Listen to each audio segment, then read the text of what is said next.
आज बाहुड़े श्रीलिंगराज रामेश्वर मंदिर अणलेउटा रुकुणा रथरे बाहुड़े बाबा लिंगराज एथिपाई भुवनेश्वर एकाम्र क्षेत्र में सृष्टि होइछि एक आध्यात्मिक परिवेश। एथिपाई भोर 5:30 रु द्वार फिटा जाई समस्त नीतिकांति पर 2:30 रथ टणा हेबो। 12 गोटाए भितर घोड़ा लागी और चारमाल खोला पर 2:30 आरंभ हेबो रथ टणा। गत 26 तारिख में रथरे चढ़ी रामेश्वर मंदिर को जाइथिले श्रीलिंगराज। रथ उपरे विराजमान होई प्रभु लिंगराज मां रुक्मिणी और दोल गोविंद रामेश्वर मंदिर को जाइथिले।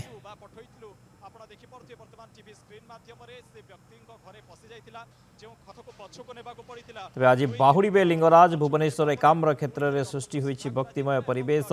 2:30 हेबो रथ टणा। से समस्त नीतिकांति चली रामेश्वर मंदिर अणलेउटा रुकुणा रथरे बाहुड़े प्रभु लिंगराज। भुवनेश्वर एकाम्र क्षेत्र में सृष्टि होइछि एक आध्यात्मिक परिवेश। 2:30 रथ टणा हेबो। अलौकिक गराबुड़ आम सहित सहयोगी फोन लाइन जोड़ी होती। अलौकिक आज लेउटिबे प्रभु लिंगराज बाहुड़ा आज तो केतबळे कौन सब कार्यक्रम रही वर्तमान नीतिकांति कौन सब चली?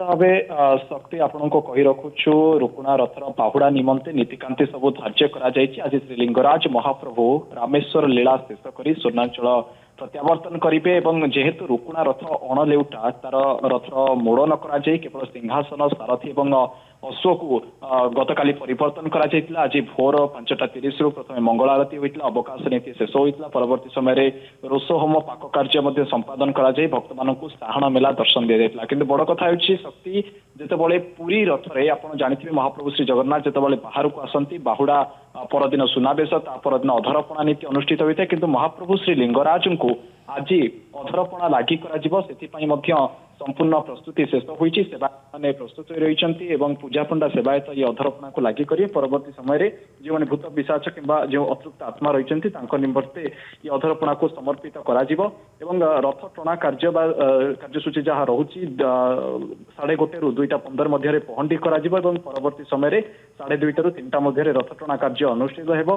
जेहेतु आज बाहुड़ा सेथिपई मध्य स्वतंत्र ट्राफिक कटकणा एकाम्र क्षेत्र में लागू करा जायछि एवं 12 ये ट्राफिक कटकणा आरंभ हो सारी संध्या 7टा पर्यंत अर्थात रथ न रहिबा पर्यंत ये ट्राफिक कटकणा वर्तमान एकाम्र क्षेत्र में लागू हो रही। जितेबाला समस्ते कही था रुकुणा रथ अणलेउटा तेणु ये रथ को मोड़ न करा जाय दक्षिण मोड़ करा जाय न परवर्ती समय अश्व एवं महाप्रभुंकर सिंहासन परिवर्तन करा जाय एवं परिवर्तन करा जाय आज पुणी थरे श्री लिंगराज महाप्रभु लिंगराज मंदिर अभिमुखे यात्रा करेंगे। शक्ति ओके, बहुत बहुत धन्यवाद अलौकिक समस्त सूचना।